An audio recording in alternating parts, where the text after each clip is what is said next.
Students, welcome to meaningful study. स्वागत है आप सभी का मीनिंगफुल स्टडी के अंदर। आज आप पढ़ने वाले हैं जी मैथ, और स्पेशल आपकी क्लास होगी दिल्ली पुलिस के लिए। यानी कि आप देखेंगे कि दिल्ली पुलिस में कितने नंबर का मैथ आएगा, आपको किस तरीके से उसे कंप्लीट करना है। हमें ज्यादा टाइम नहीं लेना है, लेकिन हमें उसे टाइम के अंदर भी करना है कंप्लीट। देखिए पहले थोड़ा सा मैं आपको बताऊं, इससे पहला जो दिल्ली पुलिस के लिए वैकेंसी आई थी 4500 वैकेंसी थी आपके पास।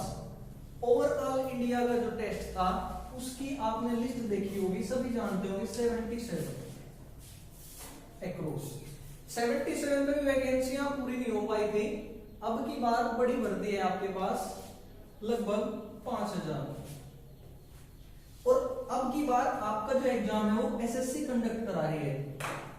और जब एसएससी एग्जाम कंडक्ट कराएगी तो आपको सीधा सा पता है कि नेगेटिव मार्किंग भी होगी।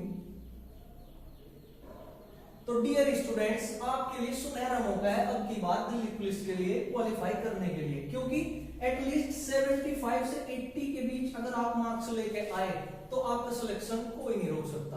ठीक है जी, और वहां तक पहुंचाने के लिए हम आपकी मदद करेंगे। चलिए जी, आज शुरुआत करते हैं नंबर सिस्टम से। देखिए नंबर सिस्टम है क्या चीज। मैथ का पोर्शन जो है जी वो न्यूमेरल एप्टीट्यूड है, यानी कि आप नंबर से कैसे खेल पाएंगे। अगर नंबर की आपको जानकारी है तो आप अपनी जगह बिल्कुल ठीक है जी। चलिए शुरू करते हैं नंबर सिस्टम।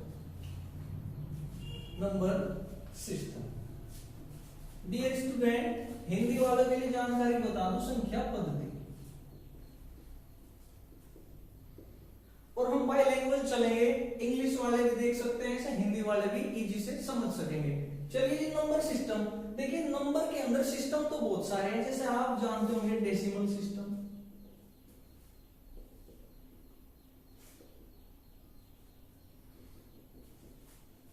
और आपका जी बाइनरी सिस्टम,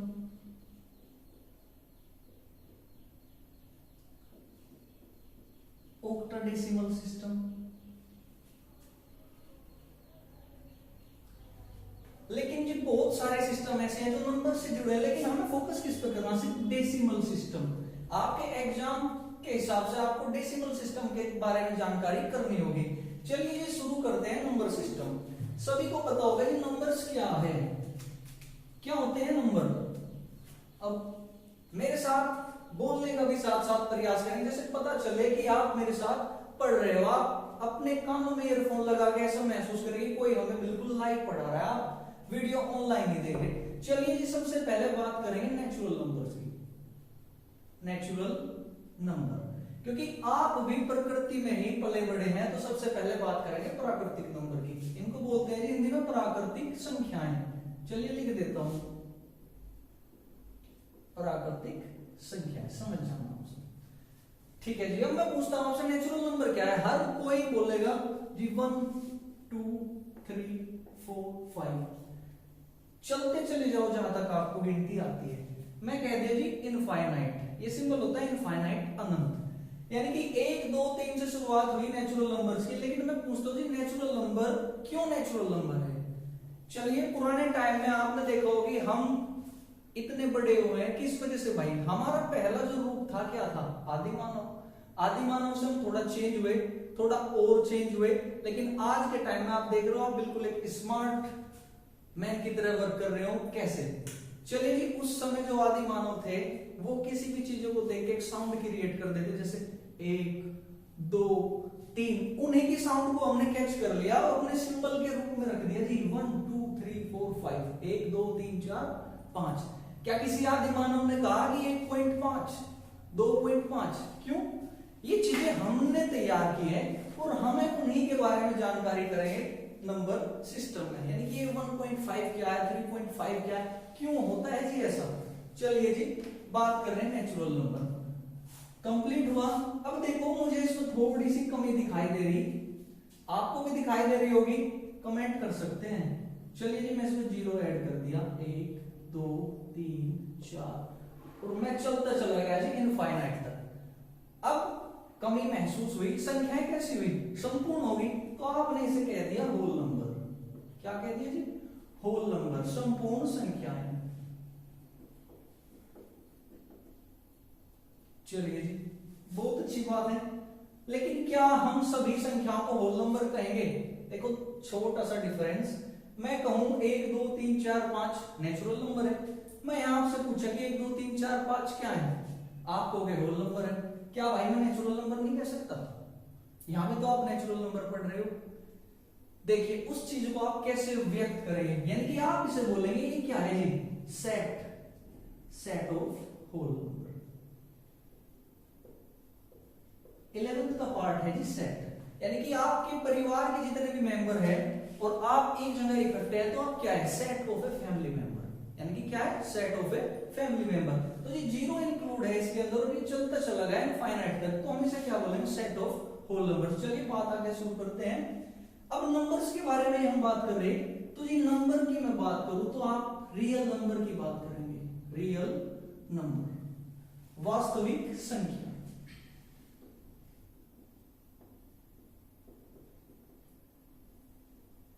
वास्तविक संख्याएं है क्या चीज? चलिए जी, इन्हें हमने बांट दिया। सीधी नॉर्मल अगर बात करूं, आप कह सकते हो कोई भी फ्रैक्शन, पॉइंट में कोई भी वैल्यू, माइनस, प्लस, सब कुछ इंक्लूड किसके अंदर, रियल नंबर के अंदर, यानी कि पी अपॉन क्यू की फॉर्म हो या पॉइंट की फॉर्म हो, डेसिमल इसके अंदर इंक्लूड हो गए, ये सब क्या है भाई, रियल नंबर। पढ़ेंगे हम थोड़ा डिटेल में अगले स्टेप में। चलिए ये रियल नंबर के हिसाब से दूसरा नंबर क्रिएट होता है जी, non real number. Non real number इन्हें आप बोल देते हैं जी इमेजरी नंबर्स, यानी कि अवास्तविक संख्याएं, अवास्तविक संख्याएं। चलिए जी, ये क्या चीज है, हम बात करेंगे कि जितनी भी संख्याएं, जैसे देखो समझने का प्रयास करेंगे, थोड़ा यहां समझाने की कोशिश कर रहा आपको। 2 का स्क्वायर आपने कर दिया क्या जी, 4। मैं कहूं -2 का स्क्वायर तो आप कह दोगे जी 4।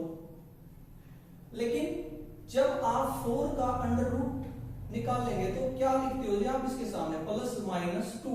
वो क्यों लिखा आपने कि संख्या प्लस की भी हो सकती थी, माइनस की भी हो सकती थी, इसलिए आपने क्या लिख दिया, 4 का स्क्वायर रूट निकाला तो +-2। लेकिन जो ये नंबर्स हैं जी ये आपको मिलेंगे इस तरीके से, अंडर रूट के अंदर माइनस। क्या यहां से कुछ ऐसा क्रिएट हुआ?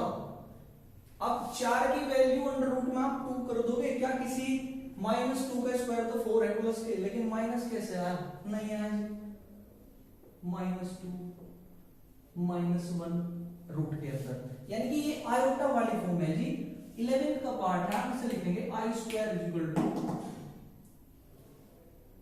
ऊपर लिख रहे देखो भाई, i²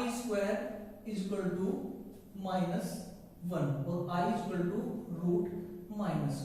ये आयोटा वाली फॉर्म है, i को हम यहाँ आयोटा बोलेंगे, कॉम्प्लेक्स नंबर का पार्ट है 11th के अंदर। आपके लिए बस इतना ही समझना कि ये इमेजिनरी नंबर्स है। चलिए जी नेक्स्ट बात करते हैं।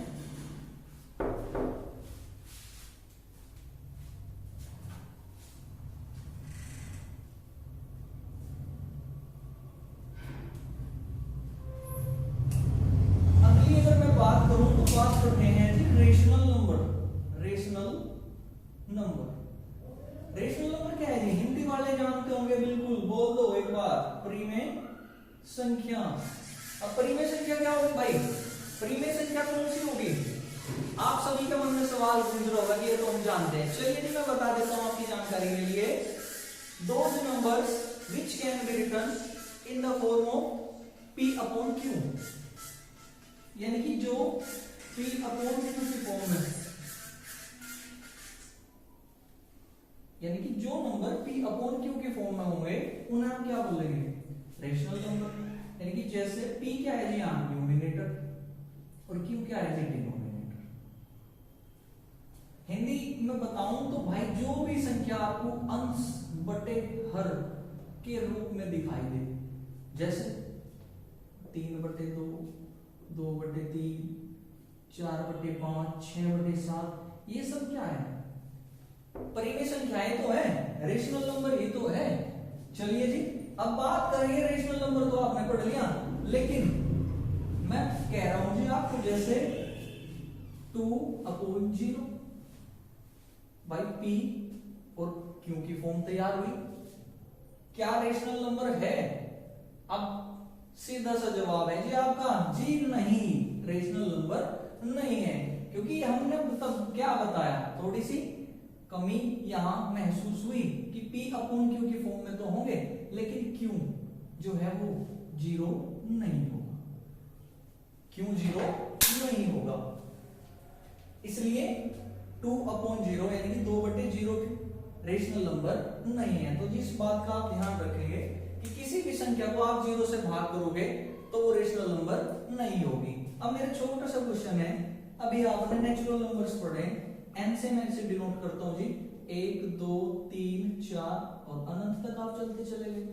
क्या ये सभी रेशनल नंबर है? तो बहुत सौ के मन में तो जवाब उठ रहा होगा जी P अपॉन Q की फॉर्म तो है ही नहीं, ये तो रेशनल है ही नहीं। चलिए जी देख रहे हैं, मैं 1 को 1 से डिवाइड कर दिया, क्या इसकी वैल्यू 0.5 हुई? बिल्कुल नहीं हुई। मैं 2 को 1 से डिवाइड कर दिया भाई, क्या 1.5 हुआ? बिल्कुल नहीं। 3 को भी 1 से डिवाइड कर दिया, क्या इसकी वैल्यू कोई चेंज हुआ? 3.25 हुई? नहीं हुई। चलिए जी, अब मैंने देखा मेरा क्वेश्चन P अपॉन Q की फॉर्म में आया, लेकिन Q जीरो भी नहीं है, तो क्या हुआ जी? रेशनल नंबर हुआ। यानी कि यहां से हमें पता चलता है जितने भी नेचुरल नंबर्स है 1 2 3 4 5 अनंत, वे सब क्या है? परिमेय संख्याएं हैं। आई बात समझ में? चलिए जी, अब रेशनल नंबर के अपोजिट एक दूसरी बात हम यहां से देखने को मिलेगी, उसका नाम क्या है जी? Irrational numbers. इरेशनल नंबर, चलो जी देखते हैं इरेशनल नंबर्स। अपरिमेय संख्याएं, अपरिमेय संख्याएं। अब ये क्या होगी? यानी कि सीधी सी बात है, आपने कहा था कि परिमेय तो वो होगी जिन्हें हम P अपॉन Q की फॉर्म में लिखे, क्यों जीरो ना हो, लेकिन हम इन्हें P अपॉन Q की फॉर्म में नहीं लिख सकते।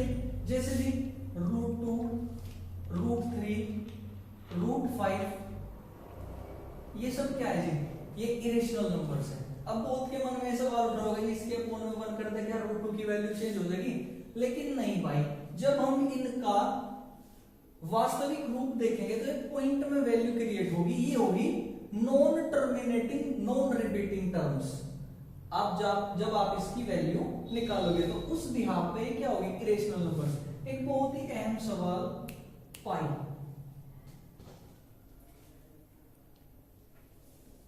क्या पाई रेशनल है या इरेशनल?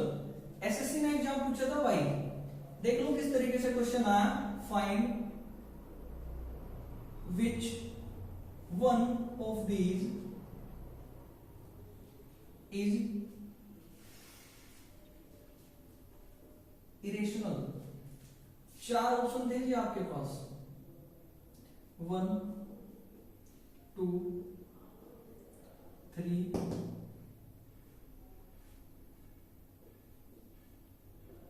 5। 4 ऑप्शन है आपके पास। आपने भी पढ़ा कि पाई क्या है जी? एक इरेशनल नंबर है पाई।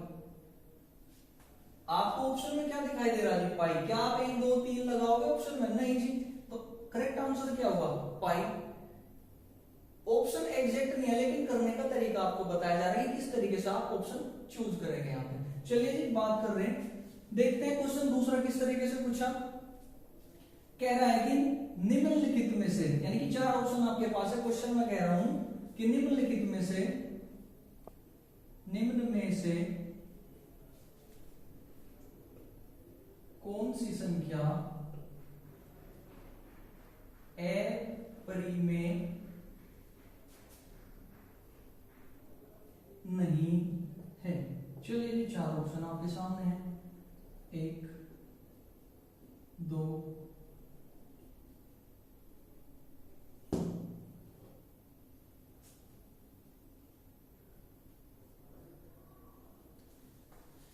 अब आपने रेशनल भी पढ़ लिया और इरेशनल भी पढ़ लिया, तो भाई आप यहां देखो कौन सी संख्या अपरिमेय नहीं है। चलिए इस ऑप्शन को हम थोड़ा चेंज नहीं करते, यहां पर √4 ले लेते हैं, √5 ले लेते हैं। अब आप क्या आंसर दोगे भाई? √5 इरेशनल है, √3 की बात करें इरेशनल है, √2 भी आपने इरेशनल पढ़ा। आप मुझे बताओगे क्या रूट 1 क्या वैल्यू देगा भाई 1। लेकिन अभी थोड़ी देर पहले आपने क्या पढ़ा था 1 2 3 क्या है जी रेशनल नंबर है, तो इनमें से कौन इरेशनल नहीं है जी रूट 1, क्योंकि रूट 1 की वैल्यू क्या होगी 1 होगी जो कि एक रेशनल नंबर है। इस तरीके से आप एग्जाम में इस तरीके से क्वेश्चन को देखोगे, इसलिए जानकारी जरूरी है। चलिए जी नेक्स्ट बात करते हैं जी बहुत ही अहम पार्ट, जैसे आपने पढ़ा 1 2 3 4 5 6, कहीं कहीं आपको दिखाई देंगे जी माइनस भी है कहीं और प्लस भी है कहीं, तो बात करेंगे जी इंटीजर्स की। इंटीजर क्या है? इंटीजर को कहेंगे जी पूर्णांक। यानी कि बात करूं इंटीजर कितने टाइप के होंगे, तो इंटीजर होंगे 2 टाइप के। पहली बात पॉजिटिव, तीसरा नेगेटिव। 9th क्लास में पढ़ा होगा कि नंबर लाइन पर आप नंबर्स को देखते हैं, बीच में बिल्कुल 0, इस साइड चलो तो 1 2 3 4, इस साइड चलो तो जी -1 -2 -3। अब आपको दिखाई दिया कि पॉजिटिव इंटीजर्स कहां 0 से राइट साइड आप चले, नेगेटिव कहां है जी 0 से लेफ्ट आप चले, लेकिन बीच में जी 0। क्वेश्चन आपके पास यहां से क्रिएट हुआ कि क्या 0 भी एक इंटीजर है? बताइए कितने बच्चे जानते हैं 0 एक इंटीजर है? चलिए कमेंट कर सकते हैं आप। 0 इंटीजर है, लेकिन क्यों है वो मैं आपको बता देता हूं। भाई 0 इंटीजर है लेकिन कैसा? न्यूट्रल, उदासीन, यानी कि ना तो ये प्लस है ना ये माइनस है, यानी कि इन पर इंटीजर है। इसलिए यहां से आपको क्या क्रिएट हुआ 0 एक इंटीजर है, उसकी ना तो प्लस में गिनती ना ही उसकी माइनस में गिनती। चलिए जी 0 के ऊपर 2-4 क्वेश्चन और यहीं से खड़े होंगे। अब आपने जान लिया कि इंटीजर्स क्या है, नेगेटिव और पॉजिटिव सारी संख्याएं इसके अंदर कैलकुलेट होगी। ठीक है जी देखते हैं। अब आपने बात करी भाई इंटीजर के ही बारे में बात कर रहे हैं हम। इंटीजर को 2 टर्म में हम फिर डिवाइड करने जा रहे हैं, एक तो जी ओड और एक आपका इवन। अब ओड नंबर्स क्या है और इवन क्या है? चलिए जी नेचुरल नंबर आपके सामने लिख देता हूं 1 2 3 4 5 6 7 8 9 डैश डैश डैश। ठीक है जी 0 भी स्क्रू कर देता हूं यहां पे। अब 0 को छोड़ दो, मैं इनमें से बात करूं, आप मुझे बताओ कि इवन नंबर्स क्या है? What is even number? यानी कि आप कहोगे कि जो संख्याएं 2 से डिवाइड हो जाए। भाई 3 को भी 2 से डिवाइड कर दूंगा, बिल्कुल हो जाएगा, लेकिन ये गलत बात है। यानी कि जो संख्या 2 से पूरी पूरी कट जाए, पॉइंट में जिसका आंसर ना हो, वो ही इवन नंबर होगी। जैसे इवन क्या है जी 2 को आप 2 से भाग दे सकते हो, 4 को भी 2 से भाग दो, पॉइंट भी बचेगा, 6 भी आप 2 से डिवाइड कर दोगे, 8 भी। इसी क्रम में नेक्स्ट स्टेप आपके बढ़ते चले जाएंगे। इनके नंबर्स क्या है जी? ये है इवन। इवन नंबर्स को कहते हैं जी हिंदी में सम संख्या, और ये जी विषम। ठीक है जी, तो ये क्या हुए सम। अब मैं बात करूं ओड नंबर्स की, तो यहीं पे जो नंबर आपको दिखाई दे रहे हैं बिना सर्कल के, वो क्या है जी आपके ओड नंबर्स। यानी कि जो 2 से पूरे पूरे डिवाइड नहीं होते, अगर आप इन्हें डिवाइड करोगे तो पॉइंट क्रिएट होगा, तो ये होंगे जी आपके ओड नंबर्स, ये सारे विषम संख्याएं। अब देख लो जी प्यारी सी 0 यहां बची हुई है। अब 0 के बारे में क्या ख्याल है? 0 इवन है या ओड? आज का सवाल। चलिए जी इस पर वर्क करेंगे। 0 क्या है? इवन और ओड, यानी कि सम है या विषम है। चलिए इस बात को आज प्रूव कर लेंगे 0 सम है या विषम है। अब मैं इसे मिटोरा कॉपी कर लेंगे आप इसे यहां से।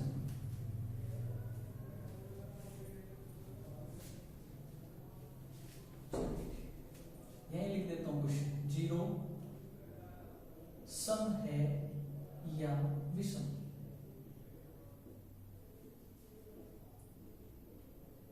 इवन और प्यारे दोस्तों, आप मुझे एक बात बताओ, अगर मैं कोई भी 2 संख्या सम संख्या, सम ये भी सम, तो रिजल्ट क्या होगा, सम। भाई एक सम संख्या और दूसरी भी सम संख्या आप जोड़ दें, यानी कि बात करें कि इवन, तो रिजल्ट क्या हुआ, रिजल्ट भी तो इवन हुआ। ठीक है जी, चलिए एक इवन लेते हैं, एक ओड लेते हैं, यानी कि एक संख्या तो आप सम लेंगे और एक आप विषम लेंगे। अगर आप इन्हें जोड़ देते हैं तो रिजल्ट क्या होगा, विषम होगा, बिल्कुल।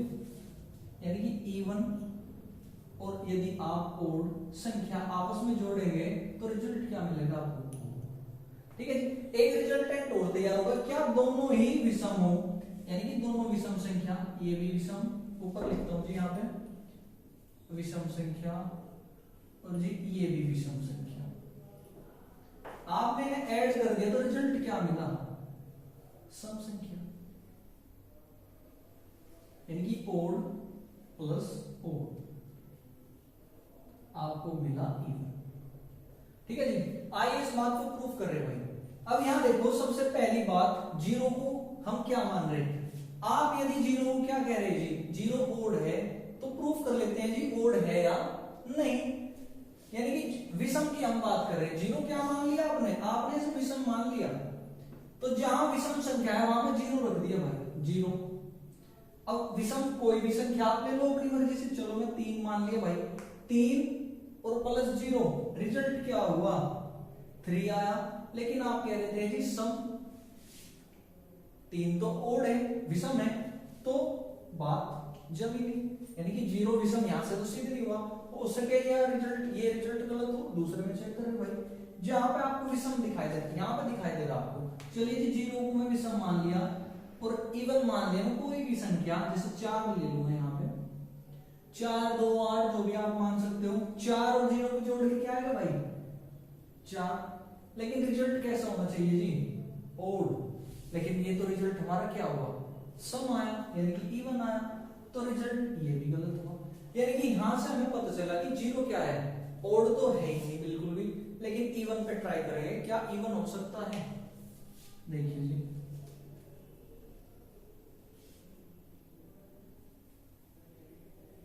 अब वहां वे चीजें देखो जहां पे आपको इवन दिखाई दे रहा है, यहां देखो सम संख्या है, मैं 0 को सम मान लिया, तो भाई 0 इसकी जगह रख दिया, कोई भी एक सम संख्या ले ली मैं, 2 और 0 को जोड़ा तो कितना आया भाई आंसर, 2 ही आया, सम है, रिजल्ट करेक्ट। यानी कि 0 यहां से क्या पता चला, एक इवन है, सम 0 मान लिया भाई, एक विषम संख्या में 3 मान ली, रिजल्ट क्या आया, 3, ओड है, यानी कि करेक्ट। यहां से हमें पता चल गया भाई 0 एक विषम संख्या है।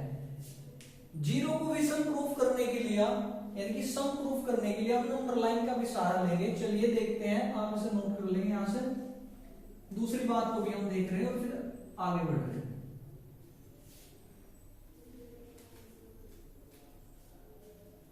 देखिए जी, नंबर लाइन आपने ये देखो किस तरीके से आपने नंबर लाइन नोट किया, 0 1 2 3 4 5 6 -1 -2 -3। अब यहां देखो भाई 2 क्या है, अभी आपने पढ़ रखा है कि सम संख्या इवन नंबर है। अब आप 2 से 4 पर गए, कितने का गैप आया बीच में भाई, कहोगे कि 2। 4 से आप 6 पे गए भाई, कितने का गैप आया, 2। मैं यहां पे कहूंगा आपसे कि 1 से 3 पे गए, गैप कितने का आया भाई, 2 का। 3 से 5 पे गए तो गैप आया कितने का भाई, 2 का। यानी कि यहां से एक बात आपको सीधी सी पता चलती है कि जितने भी सम संख्याएं हैं और जितनी भी सम संख्याएं हैं, उनके बीच अंतर कितने का होगा, उनके बीच अंतर हमेशा क्या होगा, 2 का डिफरेंस होगा।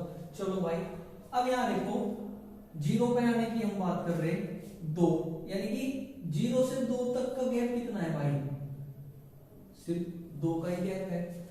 0 से -2 पे जाऊं तो गैप कितने का है जी, 2 का है। यानी कि यहां से आपको क्या पता चला, यानी कि एक स्टेप के बाद 0 इस वेरिफिकेशन को लाई कर रहा है, यानी कि 0 क्या होगा, यहां से इवन होगा। बात समझ आई होगी आप सभी को। चलिए जी, मैं इसे यहां से मिटा रहा हूं, आप नोट डाउन कर लेंगे अपनी कॉपी पे। वास्तव में अगर आपको कुछ क्वालिटी लग रही तो आप कमेंट जरूर करके बताएं कि आपको वास्तव में डीप तरीके से आपका बेसिक तैयार किया गया है नहीं। इसी की कमजोरी से आप एग्जाम क्लियर नहीं कर पाते भाई। जीरो अभी आपको अकेला नहीं छोड़ेगी। अब देखो जीरो से किस तरीके से आपको क्वेश्चन मिलेंगे। अब मैं आपसे बात कर रहा भाई, जीरो कुछ जीरो से आप भाग करिए, रिजल्ट क्या होगा नोट कर सकते हैं आप अपनी कॉपी में। कोई भी संख्या है, एक को जीरो से मैं भाग कर दिया, क्या होगा रिजल्ट। जीरो को वन से मैं भाग कर दिया, रिजल्ट क्या होगा। अधिकतर बच्चे वन या जीरो, वन या जीरो, वन या जीरो। चलिए जी, सही तरीका क्या है हम देख रहे हैं। जीरो को यदि जीरो से भाग करोगे तो भाई क्या होगा, अनडिफाइन हो जाएगा, इन्फिनिटी, अनंत आप इसे बोल देंगे। एक को जीरो से भाग दोगे यानी कि पी अपॉन क्यू वाली फॉर्म होगी। क्यों जीरो नहीं होना चाहिए, अगर जीरो हुआ तो अनंत हो जाएगा। ठीक है जी, जीरो को एक से भाग करोगे तो आपको क्या मिलेगा जी, जीरो। ठीक है जी, अब देखो ये अनडिफाइन ही क्यों हुआ। चलो भाई बात कर रहे हैं, थोड़ा सा यहां समझने की कोशिश करेंगे। अगर मैं आपसे कहूं कि 5 को 5 से भाग करो तो आप कह रहे जी एक, 6 को 6 से भाग करियो भाई, आप कह रहे जी बिल्कुल है। क्या क्वेश्चन पूछ रहे हैं आप, ये तो टाइम वेस्ट कर रहे। नहीं जी, मैं फिर पूछ लिया कि 7 को 7 से भाग कर दो भाई, कंसेप्ट अधूरा न रह जाए। तो आपने कहा जी एक, अब और कितना परेशान करोगे। तो जी मैं कह रहा जीरो को जीरो से भाग कर दो तो सेम डिजिट, तो रिजल्ट भी तो वन होना चाहिए। लेकिन आपने यहां अनडिफाइन क्यों लिख दिया, क्वेश्चन तो ये क्रिएट हुआ। चलिए जी, क्यों हुआ उस चीज को समझने की कोशिश करेंगे। अब आप यहां देखो भाई, एक 2-3 रिजल्ट और लिख रहा मैं यहीं पे देखो। अगर मैं कहूं 12 को 3 से भाग करो तो रिजल्ट क्या आएगा जी, 4। 15 को 5 से भाग करो तो रिजल्ट क्या होगा जी, 3। अब आया क्यों, हम सोच रहे कि 3 को 12 को 3 से काटना जी हमें, तो कितनी बार कटेगा, 4 बार। चलो थोड़ा रिवर्स थिंकिंग करते हैं। अब 3 में ऐसी कौन सी डिजिट की मल्टीप्लाई करूं जो ऊपरली वाली संख्या मिले मुझे। तो आपने कह दिया 4 की कर दो, बेफिक्र हो गया, 12 होगा। फिर मैं कहा कि 5 में ऐसी कौन सी संख्या की गुणा करूं जो मुझे 15 मिल जाए। तो भाई बेफिक्र हो गया, 3 की कर दो कि 15 होगा। चलिए जी, अब मैं यहां पूछ रहा आपसे, जीरो में ऐसी कौन सी संख्या की मल्टीप्लाई करूं कि जीरो मिले। तो जी क्लास में बच्चे काफी बैठे, आपने भी कहते जी एक ही कर दो, आराम से बात है। आपके साथ कोई दूसरा बच्चा भी पढ़ रहा हो, कह मेरी तरफ से 2 लिख दो। घर में कोई काम करते हो, आपको देख रहा हो, कह रहा जी भाई मेरी तरफ से 4 लिख दो। यानी कि इसी तरीके से आप कितनी भी संख्या लिख लो, उनमें जीरो की मल्टीप्लाई करो तो आपको क्या प्राप्त होगा, जीरो। क्या आप इसे डिफाइन कर पाओगे। डेफिनेशन भी तो किसी चीज की एक ही पॉइंट पे दी जाएगी, यानी कि आप तो इसे डिफाइन ही नहीं कर पाओगे। इसलिए क्या होगा, जीरो को जीरो से भाग करके अनडिफाइन होगा। ठीक है जी, सेम 1/0 की मैं बात करूं। चलिए जी, जीरो में ऐसी कौन सी संख्या की मल्टीप्लाई करूं जो 1 आ जाए। क्या आज तक बनी ऐसी कोई संख्या है किसी के माइंड में, ऐसी कोई संख्या की आप 1 ले आओ जीरो में मल्टीप्लाई करके। जी नहीं, सभी ना हाथ खड़े कर दे कि इनफाइनाइट में ऐसी कोई संख्या होगी, कोई भगवान का अवतार आएगा, वो संख्या बताएगा और 1 हम इसे कर देंगे। तो जी अनडिफाइन कर दिया इसने, इसकी भी आप डेफिनेशन नहीं दे पाए। फंडा क्लियर है। एक की ऐसी कौन सी संख्या में मल्टीप्लाई करूं जीरो मिले। तो जी एक ही है, जीरो कर दीजिए, आंसर क्या होगा, जीरो। डियर स्टूडेंट, आज के लिए इतना ही। अगर आपको वीडियो अच्छी लगी तो आप शेयर करें, कमेंट करें और लाइक करें, और अपनी स्टडी को पावरफुल करने के लिए आप हमसे जुड़े। Thank you.